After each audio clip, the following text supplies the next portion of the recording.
Intermediate paper leak అయిందనుకోండి, అది intermediate board తప్పు. ఎందుకంటే అది దాని బాధ్యత, సరిగ్గా పరీక్షలు నిర్వహించాల్సిన బాధ్యత ఇంటర్మీడియట్ బోర్డుది. పేపర్ లీక్ అయితే ఆ బాధ్యత అదే తీసుకుంటుంది. అట్లనే ఎలక్షన్ కమిషన్ ఉన్నది.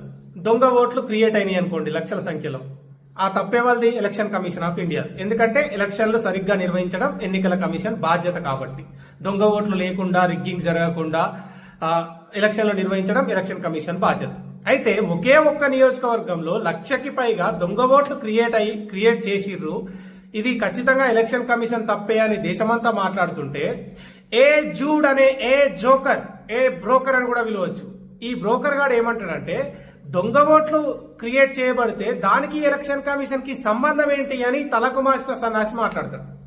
అరే ఏ జూడ్ అనే బ్రోకర్, ఎలక్షన్లు నిర్వహించాల్సిన బాధ్యత ఎలక్షన్ కమిషన్ది.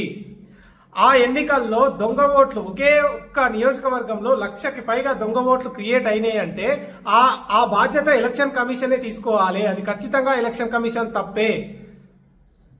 అది మాట్లాడకుండా ఎలక్షన్ కమిషన్ కి దొంగ ఓట్లకి సంబంధం ఏంటి అని మాట్లాడతావేంట్రా తలకు మాసిన సన్నాసి. ఈ సన్నాసి గాని మళ్ళా 40 లక్షల మంది ఫాలో అవుతున్నారు యూట్యూబ్ లో.